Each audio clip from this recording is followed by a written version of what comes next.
নমস্কার বন্ধুরা, আজ আমরা রোকেয়া নারী উন্নয়ন সমিতির যে কার্যালয় বহরমপুরের ধূপঘাটিতে, সেখানে এসেছি। রোকেয়া ভবন, এই রোকেয়া ভবনে আমরা প্রদর্শিকা টিভির পক্ষ থেকে সাক্ষাৎকার গ্রহণ করতে বা আলাপচারিতায় একটু সময় কাটাতে এসেছি। খাদিজা বানু, সবাই বানুদি বলেই আমরা জেনে এসেছি, বহুদিন থেকে সবাই জানেন। তিনি নির্যাতিত নারী, বিশেষত মুসলিম নির্যাতিত নারী, অবহেলিত উপেক্ষিত নারীদের নিয়ে কাজ করেন দীর্ঘদিন ধরে। এই তার কাজকর্মের পরিধি এবং কীভাবে তিনি কাজ করছেন, কী অবস্থায় এখন আছেন, আরও কিছু সমস্যা যেগুলো মুসলিম ওরিয়েন্টেড, মূলত মুসলিমদের নিয়েই। আমরা এই মুসলিম অধ্যুষিত জেলা মুর্শিদাবাদ, এখানে বাল্যবিবাহ প্রকট মুর্শিদাবাদ জেলায়। সারা রাজ্যেই বাল্যবিবাহ খুবই দুঃখজনকভাবে বেশি, তার মধ্যে মুর্শিদাবাদ আরও বেশি এগিয়ে। তো এটা কি একটি আকস্মিক ব্যাপার, নাকি এর সাথে এই যে মুসলিম অধ্যুষিত জেলা, মুসলিমদের মধ্যে বাল্যবিবাহ, তার সাথে সাথে তালাক এবং মুসলিম নারীদের উন্নয়ন, এই বিষয়গুলো নিয়ে মূলত তার কাছে আমরা বিভিন্ন প্রশ্ন রাখবো, জানতে চাইব, বুঝতে চাইব। তো আমি প্রদর্শিকা টিভির পক্ষ থেকে খাদিজা বানুদিকে স্বাগত জানাচ্ছি। আপনার অফিসেই আমরা এসেছি, আপনার অফিসে এসেই আপনার সাথে কথা বলছি। কিন্তু প্রদর্শিকা টিভির এই উদ্যোগ, নবীন সাহেব এসেছেন, এই প্রদর্শিকা টিভির প্রতিষ্ঠাতা। আমরা আপনার সাথে একটু মত বিনিময় বা জানা বোঝার চেষ্টা করছি। আচ্ছা, এই যে মুসলিমদের মধ্যে শোনা যায় বাল্যবিবাহ বেশি তুলনায়, তো এটা কি আপনি ঠিক মনে করেন, বা এটা কি বাস্তব একটি সমস্যা, নাকি এটা একটু অতিরঞ্জিতভাবে বলা হয়? আরও একটা পাশাপাশি প্রশ্ন থেকে যাবে যে যদি তাই হয়, বেশি হয়, তাহলে সেটা কি গ্রামাঞ্চলে বেশি শহরের তুলনায়? হ্যাঁ, অন্যান্য সম্প্রদায়ের সাথে কি কম্পারেটিভ একটা ব্যাপার এসে যায়, বা বলা উচিত কি উচিত না, এই বিষয়টা আপনার কাছে প্রথমেই জানতে চাইব। প্রথমেই আমি বলি, সেটা হচ্ছে মুসলিমদের মধ্যে বাল্যবিবাহ বেশি, প্রচারই হোক আর বাস্তবই হোক, মুর্শিদাবাদ জেলাকে কেন্দ্র করে এটা এসেছে। আমাদের বিচার করতে হবে প্রথম একটা কথা, যে এখানে হিন্দুর সম্পর্কটা আপনি বলেছেন তাদের মধ্যেও বেশি কিনা অতিরঞ্জিত। মুর্শিদাবাদ জেলায় ভারতবর্ষের মধ্যে একটি জেলা যেখানে মুসলিম ওরিয়েন্টেড এবং প্রায় 73%-রও বেশি। আমাদেরকে বিচার করতে গেলে কিন্তু জেলার অবস্থানটা বিচার করতে হবে। এখানে ভাঙন 14টা ব্লক ভাঙন দুর্গত এবং সীমান্তবর্তী একটা জেলা। এই জেলাতে কোনো রকম কর্মক্ষেত্র নেই যেখানে মানুষ উপার্জন করতে পারে, অর্থাৎ কোনো ইন্ডাস্ট্রি নেই মুর্শিদাবাদ জেলায়। বেশিরভাগই মানুষ গ্রামে গঞ্জে লেবার, যারা দারিদ্র্য সীমার নিচে, তারা হচ্ছে কাজ করে, অন্য জায়গায় তারা কাজ করে। আর্থিক দিক থেকে খুব দুর্বল, ভীষণ দুর্বল। হ্যাঁ, মানে পরিযায়ী শ্রমিকের জন্য বিখ্যাত, ভীষণ দুর্বল। এখন আমাদের একটা বিচার করতে হবে যে আর্থিক দিক থেকে যারা দুর্বল হয়, তার পাশাপাশি একদম প্যারালালভাবেই শিক্ষা থেকেও বঞ্চিত। তাহলে আর্থিক দিক থেকে দুর্বল, শিক্ষা নেই, তাহলে এরকম একটা জায়গায় মানুষের চিন্তা অর্থাৎ চেতনার স্তরটা কোন জায়গায় থাকতে পারে? মুর্শিদাবাদকে বিচার করতে হবে এই জায়গা থেকে। এখানে বাল্যবিবাহ বেড়েছে ঠিকই, তাহলে 73% যদি মুসলিম হয়, তারা যদি পিছিয়ে থাকে শিক্ষা এবং চেতনায় এবং আর্থিক দিক থেকে, তাহলে তাদের চেতনা দিয়ে, তাদের অবস্থান থেকে তারা তার কন্যা সন্তানকে কি করবে? তারা কন্যা সন্তানকে যত তাড়াতাড়ি পারে, এটা ভালো ছেলে পেলে, আর বয়স টয়স তারা দেখে না। মুসলিম মনমানুষে কিন্তু, যদি আমরা বলি মুসলিম শরিয়াতের কথা বলি, এবং মনন জগতে যে আমাদের সংস্কার হোক, ধর্ম হোক, চেতনা হোক, যা আছে, সেটা হচ্ছে এটাই, বয়সের বার এখানে তেমন করে বেঁধে দেওয়া নেই।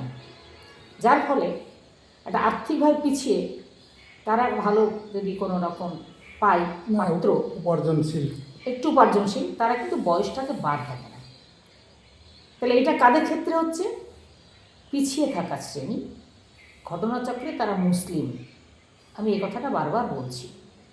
তাহলে আরেকটা কথা এখানে বলতে হয়, এখানে শহরে না গ্রামে, শহরে বস্তি এলাকায়, এই বহরমপুর শহর আমরা বাস করি, মুর্শিদাবাদ জেলা, আরও বহু বস্তি আছে, জঙ্গিপুরে আছে, বহু জায়গায় আছে।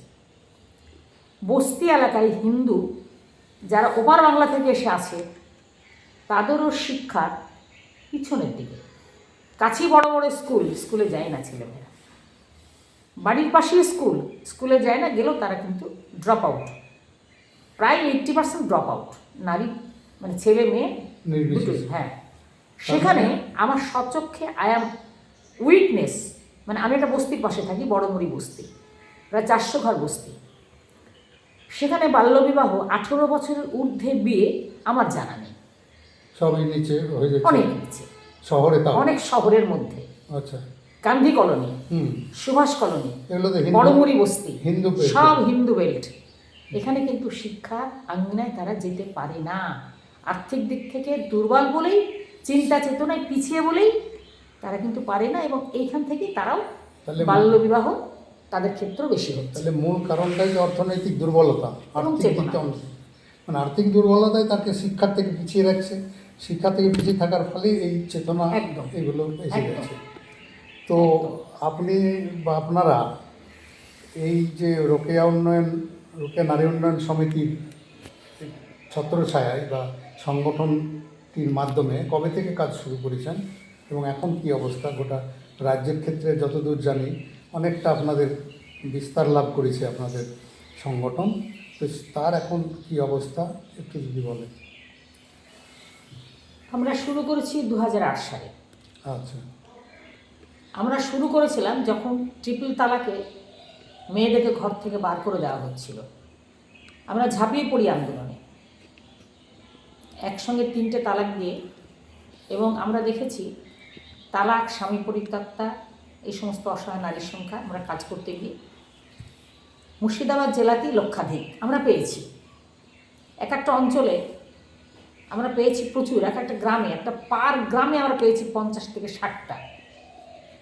8 সালে কথা বলছি। তালাকপ্রাপ্ত, হ্যাঁ, তালাক এবং স্বামীরা একাধিক বিয়ের অনুমোদন মুসলিম ব্যক্তিগত আইনে থাকার ফলে একটি স্ত্রী থাকা সত্ত্বেও তারা কিন্তু আরেকটি মেয়েকে বিয়ে করে, আগেরটি পরিত্যক্ত হয়, তারাও কিন্তু তালাকেরই মতন ডিপ্রাইভ।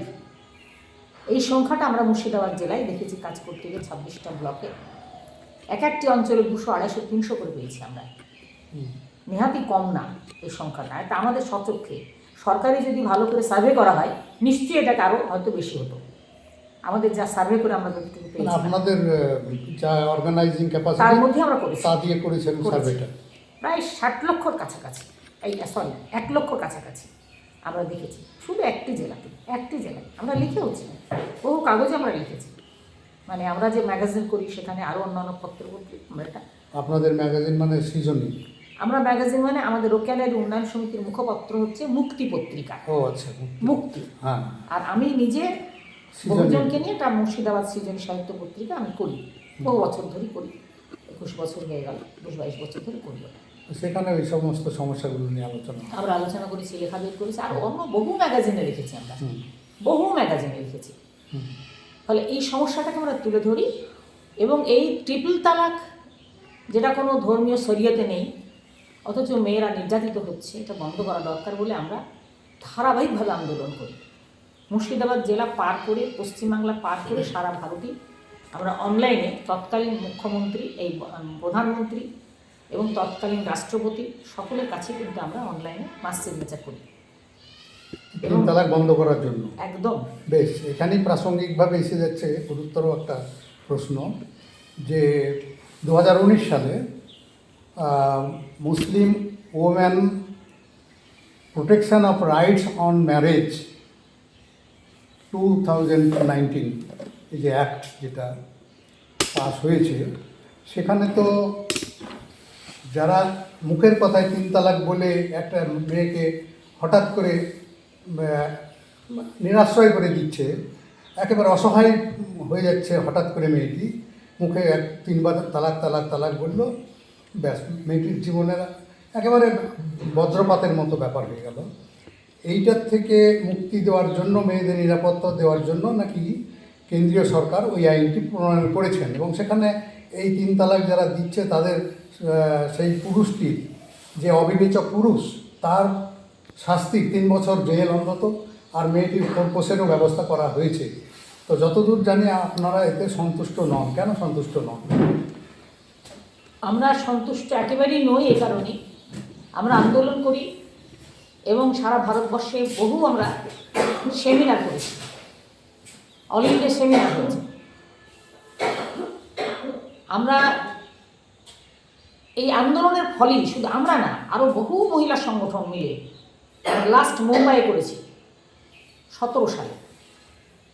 17 সালে সুপ্রিম কোর্ট যখন আন্দোলনটা চলে, এখানে এর মাঝখানে যেহেতু আপনাদের সময় কম, আমরা খুবই সংক্ষেপে বলছি। মানে এই যে আন্দোলনটা, সেটা হচ্ছে যে সুপ্রিম কোর্টে মামলার ভিত্তিতে ট্রিপল তালাক বন্ধ করতে হবে। সেখানে বহু নারী যারা নিজেরা ভিকটিম, তারা মামলা করেন। এই মামলার ভিত্তিতেই কেন্দ্রীয় সরকার নড়ে চড়ে বলেন, সুপ্রিম কোর্ট মূলত তারা গোটা ভারতবর্ষের মানুষের কাছে অ্যাপিল করে যে মতামত নেওয়া, এটা কি করা যায়। এই মত বিনিময়ের মধ্য দিয়ে একটা সুপ্রিম কোর্ট কিন্তু একটা বলেন, কেন্দ্র সরকারকে ভাবতে বলেন। তার পরবর্তীতে দীর্ঘদিন ধরে এটা নিয়ে লেখা, আলোচনা, সেমিনার, সিম্পোজিয়াম গোটা ভারতবর্ষব্যাপী হয়, লেখালেখি প্রচুর হয়। আমরা দেখি 17 সালে, সম্ভবত জুলাই মাসে, সুপ্রিম কোর্ট রায় দেয় ট্রিপল তালাক হচ্ছে নিষিদ্ধ। নিষিদ্ধ রায় দিয়েছে 17 সালে, ঠিক। কিন্তু এই নিষিদ্ধর মধ্যেও ভারত সরকার যেটা করেছে, ভারত সরকার সুপ্রিম কোর্টের রায় অনুযায়ী বাস্তবে কিন্তু আইনটা করেননি। যিনি তালাক দেবেন, যে ব্যভিচারী স্বামী, ব্যভিচার অর্থাৎ দুর্নীতিগ্রস্ত কিংবা মানবিক নয়, সেই স্বামীর যেটা হলো, ভারত সরকার করলেন যে সে যদি 3 তালাক বলে, তার যদি তালাক হয় তাহলে তার জেল হাজত হবে। আমাদের এখানে প্রশ্ন, জেল হাজত যদি হয়, তাহলে যে মেয়েটি তার সন্তান নিয়ে ঘর সংসার করছে, তার খোরপোশটা কে দেবে? আমরা জানি ভারতে আইন অনুযায়ী খোরপোশ চাইতে গেলে আমরা লাস্ট, এখানে আমরা কিন্তু এই একেবারে পুরো, এখানে ডিস্ট্রিক্ট ম্যাজিস্ট্রেট এবং ডিস্ট্রিক্ট জাজ এবং পুলিশ সুপারের কাছে আমরা 2023-এ আমরা তালাকমা মেয়েদের নিয়ে যারা খোরপোশ চেয়েছিলেন, অথচ তারা খোরপোশ পায়নি, 15 বছর, 16 বছর, 12 বছর, 14 বছর মামলা চলছে, চলছে, কোনো খোরপোশ নেই। আমরা তাদের নিয়ে একেবারে গভর্নমেন্টের, 3টা গভর্নমেন্টের উচ্চ স্তরে আমরা ডেপুটেশন দিয়ে অবস্থান করি, এবং তারা ডিস্ট্রিক্ট জাজ স্বীকার করেন যে আমরা খোরপোশ দিতে পারিনি, মামলা ইজ পেন্ডিং। মানে এই যে মামলাগুলো চলছে সেগুলো কিন্তু পেন্ডিং, তারা কিন্তু বিচার দিতে পারেননি। তার কী কারণ তারা ব্যাখ্যা করেছেন আমি বলছি না। তাহলে এরকম একটা জায়গায় আমি কাগজে যদি থাকে আমার যে সে খোরপোশ পাবে, কাগজে বলে দিল খোরপোশ, বাস্তবে আমরা দেখছি, আমরা যারা ভিকটিমদের নিয়ে কাজ করি, তারা কিন্তু খোরপোশ পাওয়ার সংখ্যাটা মিনিমাম শতকরা আমরা দেখেছি 2%, 3%। কেননা সেই ভিকটিমরা কেঁদে, আমরা যখন সভা সমিতি করি তখন কেঁদে সেই ভিকটিমরাই এই মাইকের সামনে বলেছে যে আমরা পাই না। আমরা আশা করেছিলাম যে আমাদের একটা বিচার হবে, আমরা সেখানেও কিন্তু একটা বিচার পাই। 2019-এ এই আইনটা চালু হওয়ার পরেও একই অবস্থা, কারণ আইনটা তো পরিবর্তন হয়নি। এখন যদি ট্রিপল তালাক কেউ দেয়, যদি কেউ দেয়, এখানে আরেকটা কথা বলি, ভারত সরকার আইন করেছে এটা ঠিক, কিন্তু আইন করলেই তো বাস্তবে তার কার্যকারিতা হয় না। তাহলে আইন থাকা সত্ত্বেও আমরা দেখছি যে সংস্কারটা দীর্ঘ বছর ধরে মানুষের নাড়ের মধ্যে এমনভাবে মিশে আছে, যদি আইন এসেছে ঠিক, কিন্তু 3 তালাক যদি কোনো পরিবারে বলে, সেই গ্রাম কিংবা সেই স্থানে কোনো মুসলিম মন সেই মেয়েটিকে স্বামীর ঘরে থাকতে দেবে না, আজও না। তালাক যখন তাকে 3 তালাক বলল, আমরা এই ঘটনার লেখালেখি করেছি। 3 তালাক বলার পর আইন হওয়ার পরও মানে যারা সাধারণ মানুষ তারা মানতে পারেনি, শুধু মোড়ল না, মায়েরা, মেয়েরা, ওখানে থাকা যাবে না, ওটা অবৈধ তোমার স্বামী। এখন মানে সেই পুরনো সংস্কারটাই চেপে বসে আছে, যার জন্যে এই আইনের সুবিধাটা তারা নিতে পারছে না। নিতে পারছে না, মানে চেতনার জায়গাটাই খুব নিম্ন আছে বলে। হ্যাঁ, দ্বিতীয়, তাহলে এই প্রোটেকশনটা কিভাবে হতে পারে, আইনটা ফলপ্রসূ কিভাবে হতে পারে? এবার এইখানে দেখা যাচ্ছে আইনটা ফলপ্রসূ হতেই পারে যে মেয়েটিকে যদি দেয়ও এখনো, প্রথমত হচ্ছে 3 বার ট্রিপল তালাক দিলে এখন সেটা বৈধ নয়, আমরা কার্য করি না। আমরা সেই মেয়েটিকে ঘরে ঢুকিয়ে দিয়ে আসি, কেন এটা তার তো তালাক হয়নি, তার তো ডিভোর্স হয়নি, মানে তাহলে 3 বার আইনসম্মতভাবে হয় না, তাহলে তোমার তালাক হয়নি, তুমি ওখানেই থাকবে। আমরা জোর করে বহু মেয়েকে ঘরে ঢুকিয়ে দিয়ে এসেছি, হ্যাঁ তারা জোর করে আছে সেখানে, তারপরে রিলেশন হয়ে গেছে, আর কোনো সমস্যা নেই। এবার এর ক্ষেত্রে আরেকটা, এবার যদি খোরপোশটা পাওয়ার যে বিধান দিয়েছে সেটা যদি মেয়েরা খোরপোশটা পেত, তাহলে কিন্তু একটা আস্থা থাকতো যে না, আমার সন্তানদের দেখভাল করবার জন্য আমার স্বামী যখন আমাকে নিল না, কিংবা আমাকে আমার সন্তানের দায়িত্ব নিল, এই আস্থাটার জায়গা যদি আমাদের সরকারের যে ব্যবস্থা সেখানে এত ঢিলে, এত সময় সাপেক্ষ, এত উদাসীন, মেয়েরা এখানে অবিচারের শিকার হবে। হ্যাঁ, খোরপোশ দিতে বলছে, আবার 3 বছরের জন্য যদি সেই স্বামীকে কারাগারে ঢুকিয়ে দেয় তাহলে সেটা দেবে কে? দেবেটাকে। এইখানে একটা টর্চার এটা আর একটা অ্যানামেলি। আমরা এটা লিখেছি, আচ্ছা। আমরা বহু পত্রপত্রিকায় লিখেছি এটা নিয়ে। হুম, ফলে আইন হলো, সেটা আইনটা ফলপ্রসূ মেয়েদের হওয়ার মতো। বিরুদ্ধে চলে গেল। হ্যাঁ, সরকারকে দায়িত্ব নিতে হবে, তার আদায় করে দেওয়া, তোমার তার সম্পত্তি ক্রোক করে দিবা কি তুমি নিজে হ্যাঁ। দেবা, তার দায়িত্ব তোমাকে নিতে হবে সরকারকে। এটাই তো আপনারা বলছেন। হ্যাঁ, বেশ। আমরা এটাই বলছি, যখন সে ট্রিপল তালাক বলবে, গভর্নমেন্ট হোক, প্রশাসন যেখানে হোক, তাকে দায়িত্ব নিয়ে বলতে হবে তোমার তালাকটা বৈধ নয়, তুমি তোমার স্বামীর ঘরেই থাকবে। প্রশাসন যে দায়িত্বটা নেয়, আমরা মনে করি, বিশ্বাস করি, সেই মেয়েটা একটা সেফ হয়ে গেল মেয়েটি। প্রশাসনিক দায়িত্ব নিলে তবেই সেটা হ্যাঁ, সম্ভব। নিশ্চয়ই, অবশ্যই। তার কারণ হচ্ছে যে ওই গ্রাম সমাজে যে মানসিকতা হয়ে আছে, পশ্চাৎপদ চিন্তাভাবনাগুলো যখন যেভাবে তার একটা হ্যাংওভার থাকবেই, আছে, সেই কারণে এটা ফলপ্রসূ হচ্ছে না আইনটা। যদিও মেয়েদের পক্ষে, নির্যাতিতা বা তালাকপ্রাপ্তা মেয়েদের পক্ষে, কিন্তু সেটা কার্যকরী হওয়ার মতো বাস্তব অবস্থায় নেই, প্রশাসনও দায়িত্ব নিচ্ছে না। এটা একটা আইন করতে হয়, করে ছেড়ে দিই, ইয়েস একদম এরকম দায়ী সারা। এবং মধ্যে থেকে ওটা নামও নিয়ে নিতে হচ্ছে, আমরা সবার জন্যই ভাবছি, মুসলিম মেয়েদের জন্য। তাদের তো গায়ে একটা স্ট্যাম্প লেগেই আছে, স্ট্যাম্প লেগে আছে মানে বাস্তবেই তারা সাম্প্রদায়িকতার চর্চাই করেন যারা এখন ক্ষমতায় আছেন কেন্দ্রে। তো সেই ক্ষেত্রেও একটা ইরেজ করার একটা উপাদান হিসেবে এটাকে দেখছে মনে হয়। আমি জানি না কীভাবে তারা দেখছে। না, এটা তো তারা অবশ্যই তাদের একটা তাদের মানে ক্ষমতায় থাকা কিংবা তাদের ক্রেডিট না, তারা মিষ্টি খাওয়ানো, বোরখা পরা মেয়েদের মিষ্টি খাওয়ানো। আমরা যেহেতু গণতান্ত্রিক চেতনা সম্পন্ন মানুষ, আমরা বিচার বিশ্লেষণ করতে চাই। আমরা সেটা তারা করেছেন তাদের স্বার্থে, আমরা মনে করি সেটা খুব বেশি ভালো করতে পারেনি, যেহেতু আইনটা বাস্তবায়িত হচ্ছে না। কিন্তু একটা জিনিস হয়েছে, সেটা পজিটিভ হচ্ছে এটাই, সুপ্রিম কোর্টের রায়ের ভিত্তিতে একটা জিনিস হয়েছে, যে যুবকরা তার স্ত্রীদের এক র্যান্ডম ট্রিপল তালাক দিত, তার শিকার হতো মেয়েরা, নির্যাতনের শিকার, সুপ্রিম কোর্টের রায়ের ভিত্তিতেই সেই ট্রিপল তালাকটা কিন্তু অনেক কমেছে। আচ্ছা, প্রথমে সুপ্রিম কোর্ট রায় দিল, এইরকম আইন করার পক্ষে ভারত সরকার আইন করলো, আইন করলে আইনটা হওয়ার পরে কমেছে। আচ্ছা, বেশ, এটা একটা পজিটিভ। এটা পজিটিভ, হ্যাঁ, কমেছে, খুব ভালো। কিন্তু বন্ধ হয়নি এই কারণে যে এই যে টানাপোড়েনগুলো আছে, কে খেতে দিবে মেয়েটিকে, তার অর্থনৈতিক নির্ভরতা নেই, ফলে ওকে যদি জেলে ঢুকিয়ে দেয়। না, শুধু তা না, তালাকের ব্যবস্থাটা যেটা করে দিয়েছে সেটা হচ্ছে যে তালাকনামা, সে কোর্টে যাবে, উকিল তাকে তালাকনামা দেবে, 3 মাসে 3টে তালাকনামা যদি দেয় এবং তালাকনামার চিঠিটা যদি মেয়েটা রিসিভ করে, 3 মাসে 3টে যদি নিয়ে দেয়, মেয়েটির তালাক হয়ে গেল। সাক্ষী দরকার নেই, সময়ের দরকার নেই, কজের দরকার নেই। তাহলে কী দাঁড়াচ্ছে ভারতীয় আইন অনুযায়ী? এই যে আমরা এখানকার বহু আইনজীবীদের জিজ্ঞাসা করেছি, কথা বলেছি অনেকের, তাতে আমরাও দেখেছি, এবং আমাদের অনেক ভিকটিম আছে, একটা শিক্ষিত মেয়ে সে রিসিভ করেনি বলে শেষ বেশ তালাকটা হলো না, শিক্ষিত মেয়ে, হাই স্কুল টিচার, সে জানে বলে সেটা হলো না। কিন্তু এই যে তালাকনামা 3 মাসে 3টে বাই পোস্ট হোক, বাই হ্যান্ড হোক, যদি সে নারীর কাছে পাঠিয়ে দেয় এবং সে রিসিভ করে, দ্যাট ইজ টোটাল ফাইনালি তালাক হয়ে গেল। এটা কি আইন? এটা চলছে এখন।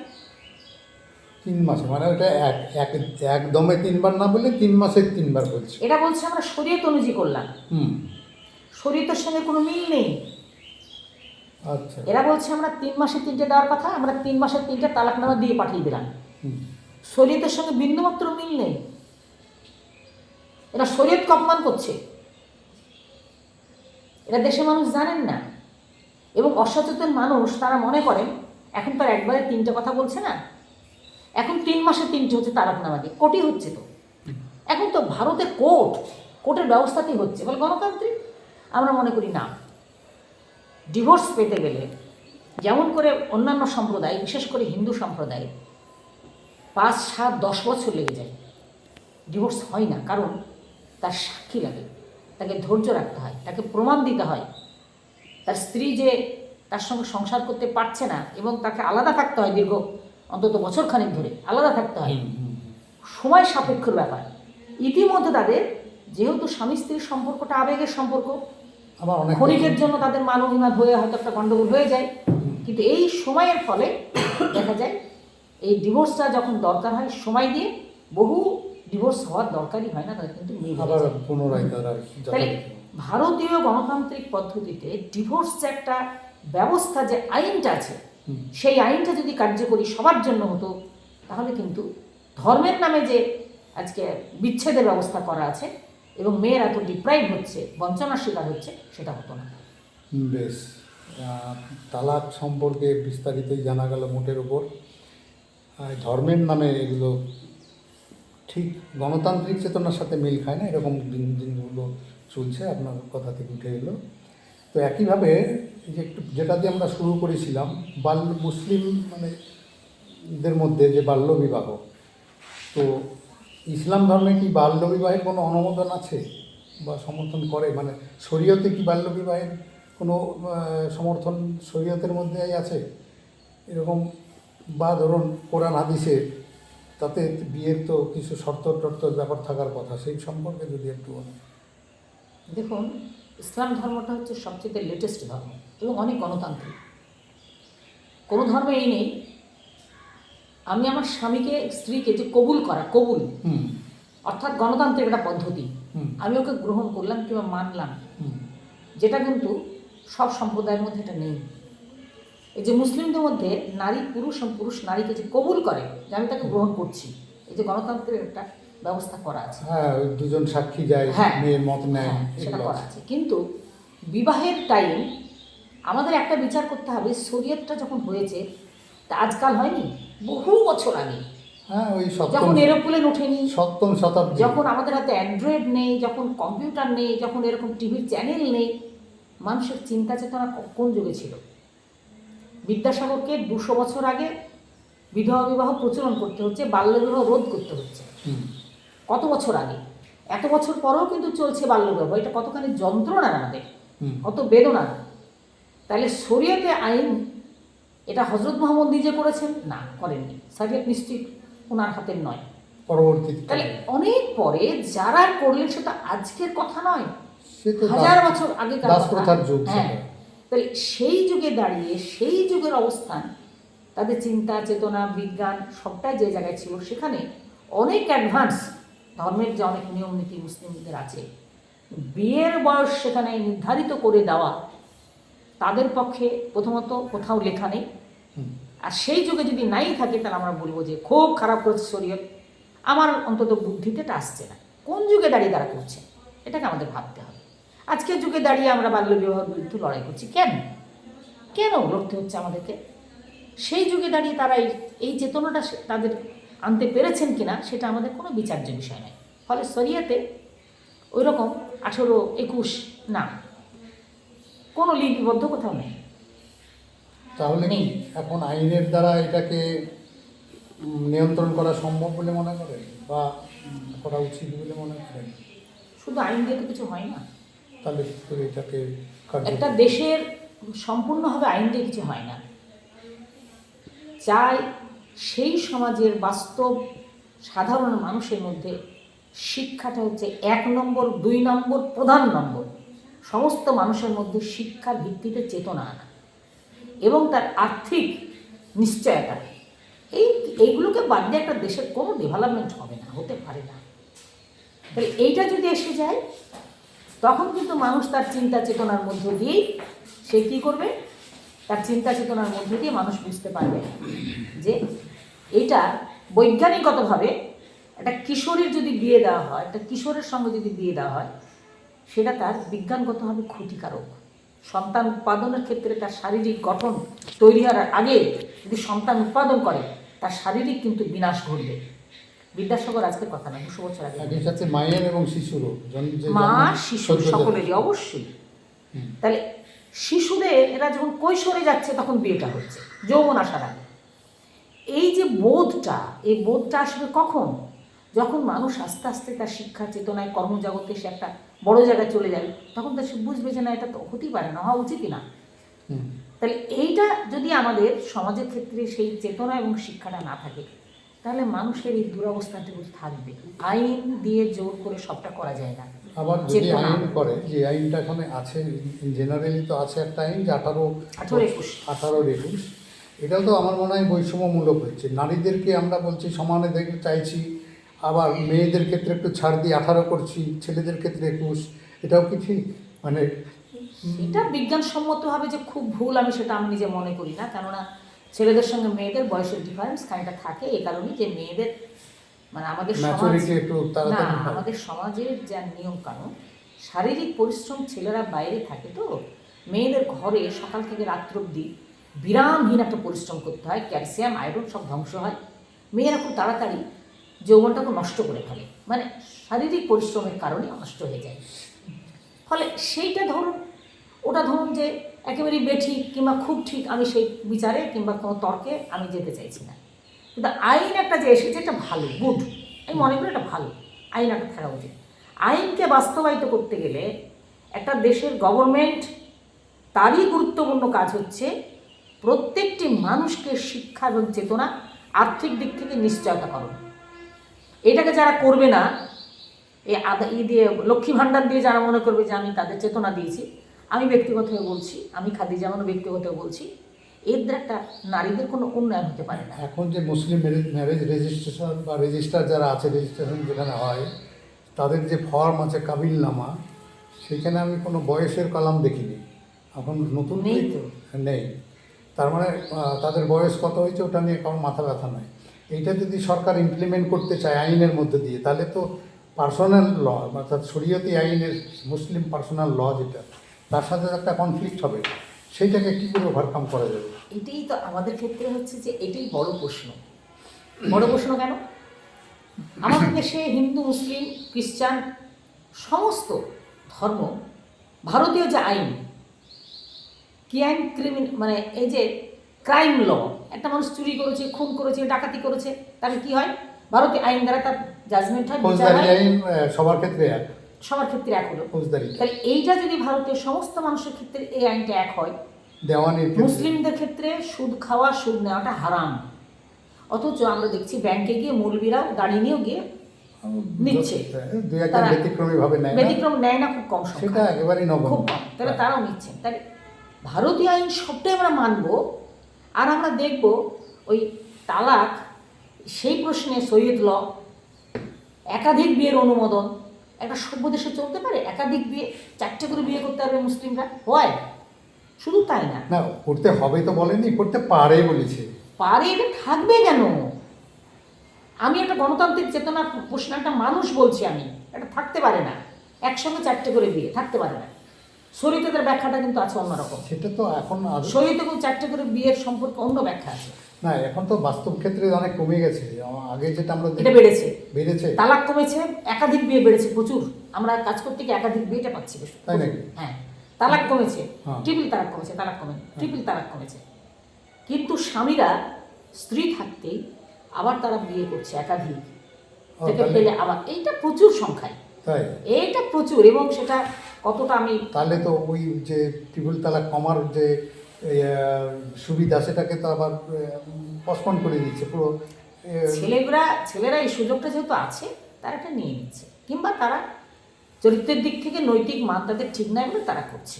এই তো এটা বেড়েছে। এই নৈতিকতার এটা কথা বেড়েছে। যদি বলেন তাহলে সামগ্রিকভাবেই আমাদের সমাজে আজকে আবার বলি, আমি ওই যেটা বলছিলাম ক্রিমিনাল ল, যেটার ক্ষেত্রে আমরা সবাই কিন্তু treated, all section of hmm, people. হুম, হুম, কিন্তু আজও যে মুসলিম মেয়েটিকে তালাক দিল, সে টিপিল হোক আর যাই হোক, সে তার স্বামী একটু ভুল বুঝতে পেরে তাকে আর নিতে চাইবে হুম। আর নিতে পারবে না। এইখানে একটা শরীয়তির এই যে এই যে শরীরটাকে মানছে ভারত সরকার, সেই মেয়েটি আবার অন্য পুরুষকে বিয়ে করবে, তার সঙ্গে শারীরিক সম্পর্ক হবে, সে যদি তালাক দেয় তবেই তার নিজের স্বামীকে আবার পুনর্বিবাহ, মানে হচ্ছে এটা এটা এতই নিন্দনীয়, জঘন্য, তার এটা মুখে বললেও তারা হ্যাঁ। অনেকে মূল ধর্মীয় গোড়ামি যারা হ্যাঁ, তারা এটাকে মানতে এই পারে না। শরীয়ত আইনটা ভারতবর্ষের মধ্যে অ্যালাউ, তাহলে কি দাঁড়াচ্ছে? তালাক অ্যালাউ, একাধিক বিয়ে অনুমোদন অ্যালাউ, নিকাহ হালাল অ্যালাউ। মুসলিম মেয়েরা সম্পত্তির সমান অধিকার পাবে না, পৈতৃক সম্পত্তিতে সমান অধিকার নেই। যদিও ইসলাম ধর্মই প্রথম মেয়েদের পৈতৃক সম্পত্তি অধিকার মেয়েদের অধিকার দিয়েছিল, দিয়েছিল। কোরআনেই আছে। কিন্তু আমরা দেখতে পাচ্ছি যাদের শুধু কন্যা সন্তান, হুম। সেই কন্যা সন্তানরা পিতার সমস্ত সম্পত্তি পুরোপুরি পাবে না। আত্মীয় স্বজন, ভাই বা ভাই ভাইপো, হ্যান ত্যান ভাই, মানে ব্লাড রিলেটেড যারা হ্যাঁ, আছে তারা। তাদের মধ্যে একটা পার্সেন্টেজ চলে যাবে। হুম। এইটার জন্য এইটাকে ফাঁকি দেওয়ার জন্য আরো নানা ধরনের পেঁয়াজ পয়জারও করছে মানুষ। তাহলে কি দাঁড়াচ্ছে? তাই এইখানে এই যে নারীরা শরীয়তের আইনটা সরকার মান্যতা দেওয়ার ফলে আমরা দেখতে পাচ্ছি, আমি শুধু মুর্শিদাবাদ বলবো না, আমি পশ্চিমবাংলা, ভারতবর্ষে যদি এটা দেখি, সর্বত্র একই আইন লাখো লাখো কোটি কোটি মেয়ে নির্যাতিত হচ্ছে এর দ্বারা, ডিপ্রাইভ হচ্ছে, বঞ্চনার শিকার হচ্ছে লাখো লাখো। এই যে দত্তক আইন সব ধর্মের ক্ষেত্রে আছে, অন্তত হিন্দু ধর্মের ক্ষেত্রে তো আছে। মুসলিমরা দত্তক নিতে পারবে না।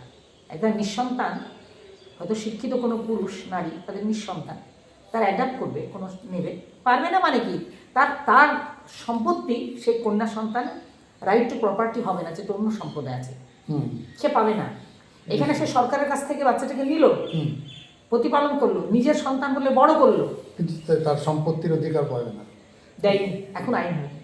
তাহলে কতগুলো শরীয়ত আইন দ্বারা মানে আমরা দেখছি বঞ্চনার শিকার হচ্ছে, পিছিয়ে রাখছে গোটা সমাজ। তাহলে একই দেশে দুটো আইন, ক্রিমিনাল ল যেটা দেখছি সর্বত্র কিন্তু একই, সবার ক্ষেত্রে, কিন্তু নারীদের অধিকারের প্রশ্নে, তখন সম্মান পাওয়ার প্রশ্নে নারীরা কিন্তু শরীয়তের লটাই মান্যতা করাচ্ছে। মানে ধর্ম যেভাবে মেয়েদের বঞ্চিত করে, সব ধর্মে কম বেশি করেছে, সেইভাবেই রাষ্ট্রও তো মেয়েদেরকে বঞ্চনার শিকার করেই রাখছে, রেখেছে, এখনো রেখেছে। বলতে চাইছেন। বেশ, আমাদের কথায় কথায় অনেকটাই সময় হয়ে গেছে, প্রায় 8 ঘন্টা হয়ে গেল।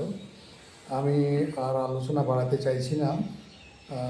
আপনাদের ভবিষ্যৎ পরিকল্পনা, আপনার সাথে সহযোগী কাদেরকে পাচ্ছেন, কিভাবে পাচ্ছেন, আবার সাংগঠনিক একটা যদি রূপরেখা আমাদের সামনে রাখেন, আমাদের শ্রোতারা একটু জানতে পারে, বুঝতে পারে। এই আর কি। আমরা 2008 সালে শুরু করেছিলাম। 2008 সালে আমরা শুরু করেছি, এখন তো 26। আমরা 8 সালে শুরু করেছিলাম, যে বললাম ট্রিপল তালাক এবং মুসলিম ব্যক্তিগত আইনের দ্বারা নারীরা নির্যাতিত হচ্ছে, সেটা নিয়ে আমরা ধারাবাহিক আন্দোলন করেছি। এই আন্দোলন করতে করতে আমরা পরে দেখলাম, আমরা কাজ করতে গিয়ে দেখছি, বিশেষ করে ইদানিংকালে হিন্দু মেয়েরাও কিন্তু একাধিক বিয়ের অনুমোদন নেই, কিন্তু তারা শিকার হচ্ছে, তারা নির্যাতিত হচ্ছে। ডোমেস্টিক ভায়োলেন্স এত বেড়েছে, গার্হস্থ্য নির্যাতন সীমাহীন। তার সঙ্গে আপনারা সবাই জানেন ধর্ষণ, পাচার, বধূ হত্যা, খুন, শ্লীলতাহানি, অসংখ্য, মানে কি বলবো, নারীরা যে ব্যাপক হারে নির্যাতিত এবং তারা সুরক্ষিত নয়, নিরাপত্তাহীন নারীরা বর্তমানে। কর্মক্ষেত্রে আমরা আরজিগরের ঘটনা দেখেছি, একটা ডাক্তার সে নিজের কর্মক্ষেত্রে ওই রকম একটা অসংখ্য জায়গায়। তাহলে এইগুলোকে আমরা কখনোই চোখ বন্ধ করে থাকার মতন আমাদের কোনো উপায় নেই। অর্থাৎ সমাজে নারীরা সুরক্ষিত নয়, এইটা নিয়ে আমরা কিন্তু নারী নির্যাতনের বিরুদ্ধে আমরা আন্দোলন করছি। তার মানে এই নয় যে ধর্মের নামে যে নির্যাতন সেটা আমরা বন্ধ করেছি, না। এখন আমাদের শুরু করেছিলাম মুসলিম নারীদের নিয়ে, ভিকটিমদের নিয়ে। আমাদের এখন হিন্দু, মুসলিম, জৈন, খ্রিস্টান, নারী, পুরুষ, শিক্ষিত, অশিক্ষিত, আমরা সকলকে নিয়ে একটা বিশাল সংগঠন গড়ে তুলেছি। কীরকম এই সংগঠন গড়ে তুলেছি মানে আমাদের সংগঠন এরকম নয় যে শুধুই মেয়েরা সংগঠনের মেম্বার, না। আমাদের সংগঠন আছেন বহু পুরুষ, শিক্ষিত পুরুষ আছেন যারা অ্যাজ এ গার্জিয়ান। আপনারা সবাই জানেন, খুবই স্বনামধন্য ব্যক্তি ডাক্তার আলী হাসান, তিনি আমাদের কার্যকরী সভাপতি। তিনি অন্যতম একটা গার্জিয়ান। সোমনাথ চক্রবর্তী স্যার, তিনি অ্যাওয়ার্ড পাওয়ার মানে ভালো টিচার হিসাবে অ্যাওয়ার্ড পেয়েছেন, রাষ্ট্রপতি পুরস্কার প্রাপ্ত। তিনি আমাদের সভাপতি, কার্যকরী সভাপতি। এরকম বহু আছেন, বিদ্বজ্জনেরা আছেন। মেয়েদের মধ্যে হেডমিস্ট্রেস সহযোগিতা সবসময় পান আমাদের আছেন কাবেরী বিশ্বাস, লিপিকার হেডমিস্ট্রেস, অবসরপ্রাপ্ত। হ্যাঁ অবসরপ্রাপ্ত। আমাদের শুক্লা মণ্ডল, উনি অবসরপ্রাপ্ত। আমাদের এরকম গার্লস কলেজের বহু অধ্যাপিকা আছেন। আমাদের এখানে প্রচুর টিচার আছেন। এই যে এখন এখানে বসে আছেন একজন জেসমিন কামাল, একজন খুশবু খাতুন, ও মিউনিসিপ্যালিটি স্টাফ এবং ও টিচার। ফ্রি কোচিং আমরা এখানে চালাই, তারও শিক্ষকতা করে। ফলে যারা পিছিয়ে পড়া পরিবার তাদের আমরা তাদের বাচ্চাদের, মায়েদের, সবাই বাচ্চাদের। আচ্ছা, এই যে শিক্ষা বিস্তারের যতটুকু ভূমিকা, আমরা কর্মক্ষেত্রটা বলে দিই। ফলে আমরা এখন আমাদের সংগঠন মুর্শিদাবাদ জেলায় 26টা ব্লকই কম বেশি, 18টা ব্লকে বেশি ভালো, আরও 15টা জেলায় আমরা কাজ শুরু করেছি। তাহলে আমরা কি কাজ করি? আমাদের কাজ হচ্ছে যে একটা সমাজ সংস্কারমূলক আন্দোলন, অর্থাৎ যে একটা জগদ্দল পাথর মানুষের বুকে চেপে আছে চেতনাহীন অবস্থায়, সমাজে আলোক দেখতে দিচ্ছে না, এটা তো রাতারাতি পরিবর্তন করা যাবে না। ফলে আমাদের সেমিনার, আলোচনা সভা, আমাদের ঘরে দেখছেন কতগুলো মনীষীর ছবি। আমরা প্রায় সমস্ত মনীষীর কিন্তু অনুষ্ঠান করি, এই মেয়েদের নিয়ে, আমাদের ছাত্রদের নিয়ে, এবং আমাদের যারা কমিটির মেম্বার তাদের। আমাদের কার্যকরী মেম্বার আছেন 25 জন, তাদের সবটাই শিক্ষিত এবং খুব বিশিষ্ট বুদ্ধিজন। তারা বুদ্ধিজীবী বলা যায়, কেউ বিদ্বজ্জন বলা যায়। আমরা যারা চালাই, একসঙ্গে আমরা চালাই অনেকে মেয়ে। এখানে আমাদের আছেন অধ্যাপিকা স্মৃতিরেখা রায়চৌধুরী, হেডমিস্ট্রেস আল্পনা রায়চৌধুরী, আরও এখন ইনি যিনি সম্পাদিকা হয়েছেন, উনি একটা স্কুলের ইংলিশের টিচার, রেবেকা সুলতানা, উত্তরা প্রামাণিক, অনেক আমাদের প্রচুর জন আছে, প্রচুর এখানে সংগঠনে আছেন।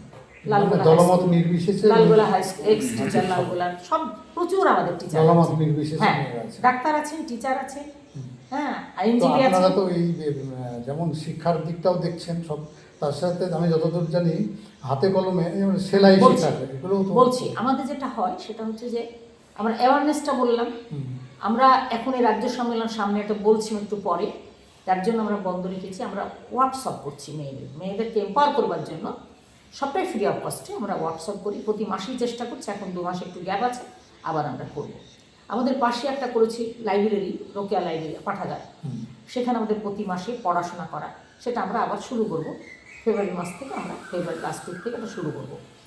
চেতনার জায়গাটা কিন্তু কন্টিনিউয়াস আমরা একটা চেষ্টা করে যাচ্ছি, কন্টিনিউয়াস চেষ্টা করে যাচ্ছি সচেতনতা। এবং অসংখ্য আন্তর্জাতিক নারী দিবস থেকে শুরু করে আমাদের রোকেয়ার অনুষ্ঠান বললাম, এবং এই যে শত শত বাচ্চা, এই সমস্ত মেয়েদের, তাদের আমরা অ্যাওয়ারনেস দেওয়ার জন্য সারাদিন আমরা বাচ্চাদের শিশু কিশোর ক্যাম্প করি, গান, নাটক, আবৃত্তি, সেখানে sports, outdoor, indoor, whole day free of কস্টে।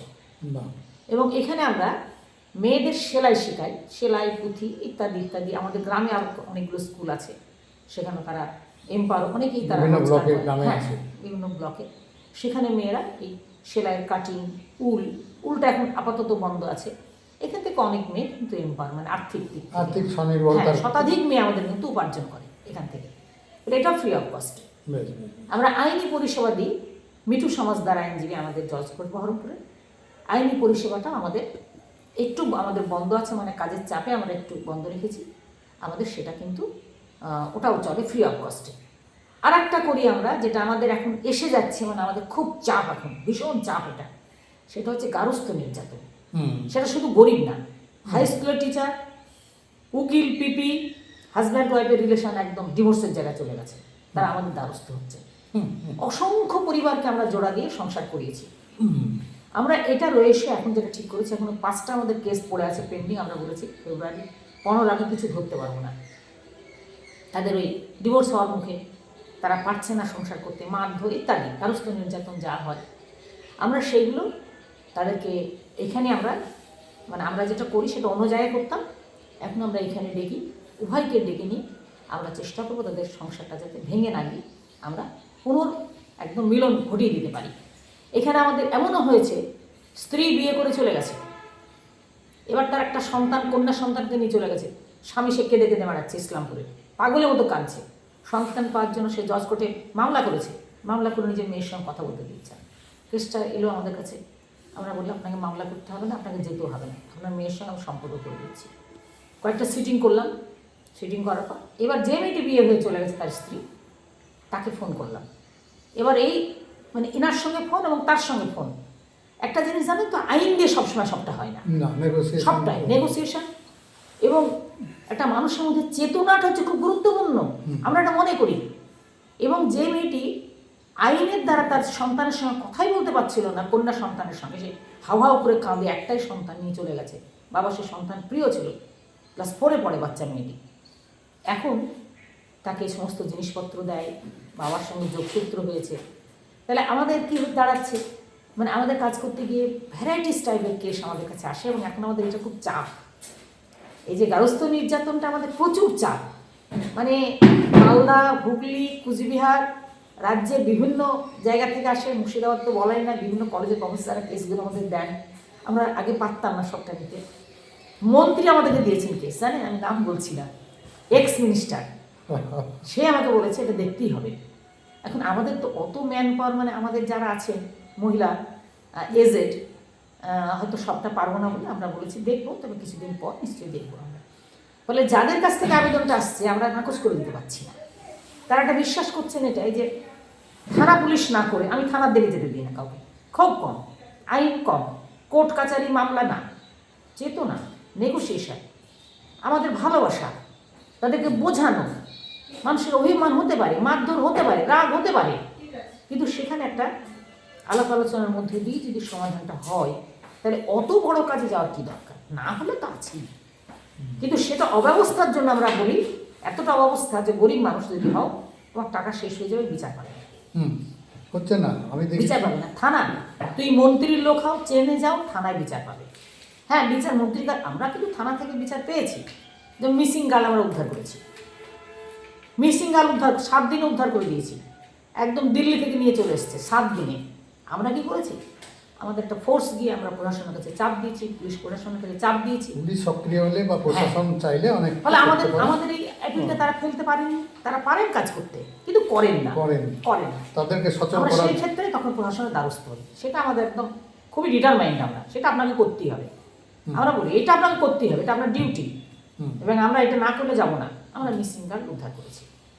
এই যে ভ্যারাইটিস টাইপের আমরা কাজটা করছি, অর্থাৎ সমাজে একটা আমরা চেষ্টা করছি আলো দেওয়ার, কারণ এখানে রোকেয়া সাখাওয়াত হোসেন আমাদের হৃদয়ে, বিদ্যাসাগর মহাশয় যার ছবিটা আমরা ঘরে রেখেছি, সাবিত্রীবাই ফুলে, এনারা সমাজে যে আলোকপাত করে গেছেন, আমরা মনে করি, বিশ্বাস করি, তার অপরিত কাজের দায়িত্ব শিক্ষিত মানুষ হিসেবে নেওয়া উচিত।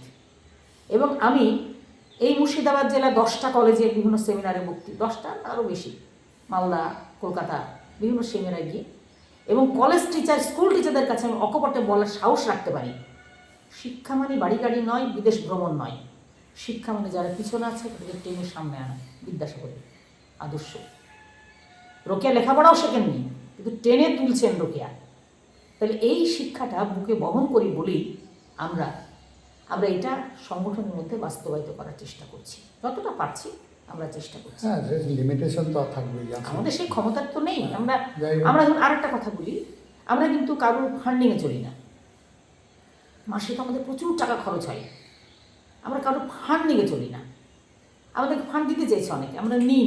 ফান্ডিং মানে হচ্ছে আমি কিন্তু পরাধীন হলাম, তা দাসত্ব বৃত্তি করতে হবে, তাহলে ফান্ড আসে কোথা থেকে? এই যে বললাম আমাদের যে কার্যকরী, এই যে ইনারা যারা আছেন, আরও যারা, ডাক্তার হাসান, সোমনাথ স্যার, মানে আরও বহু টিচার, তারা প্রতি মাসে একটা টাকা আমাদের নিজেদের সকলের একটা আমরা ডোনেশন দিই, মান্থলি ডোনেশন দিয়ে আমরা এই সংগঠনটাকে রক্ষা করার চেষ্টা করছি, আরও সাধারণ মানুষ তারা দেয়। আমরা এইভাবে কিন্তু চালাচ্ছি কাজটা। এবং আমি এটাই সকলের কাছে অ্যাপিল করব যে আপনারাও আসুন, সমাজটা বড় অন্ধকারে, সমাজের মানুষ বড়ই অন্ধকারে, তাদের মধ্যে আমরা সকলে মিলে একটু আলোকপাত করে নৈতিক দায়িত্ব আমরা পালন করি। ধর্ম শুধু বাহ্যিক কতগুলো ঘটনা নয়, হিন্দু, মুসলিম, জৈন, খ্রিস্টান বাহ্যিক ঘটনাটা এখন প্রথম হয়ে গেছে।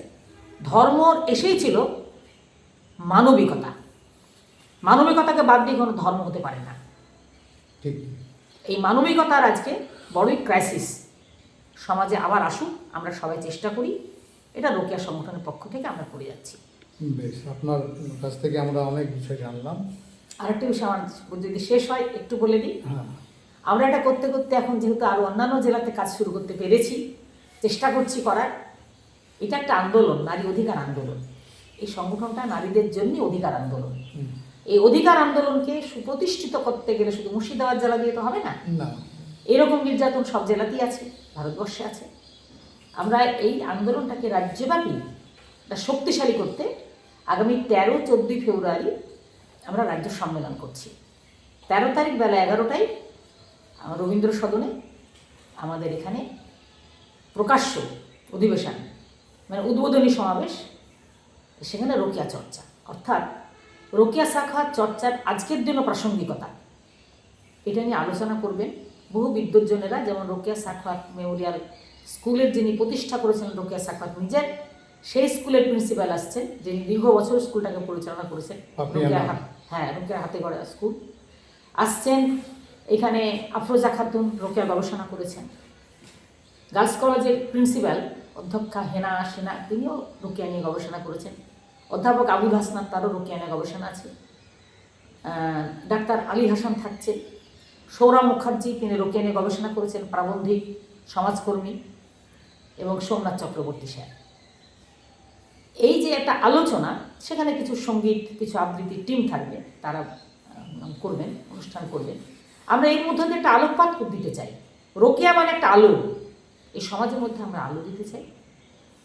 ফলে আপনাদের সকলের কাছে অনুরোধ, আপনারা এই যে চর্চা আমরা করছি, এই চর্চার মধ্যে দিয়ে আমরা এগিয়ে যাব, আপনারা সেখানে অংশগ্রহণ করবেন। সকলের কাছে আমাদের একটা আবেদন রইল। ধন্যবাদ আপনাকে। আপনাদের মহৎ উদ্যোগ সফল হোক, নিশ্চয়ই মানুষ সাড়া দেবে। আজকের মতো এখানে শেষ করছি, ভবিষ্যতে আবার কখনো দেখা। নমস্কার।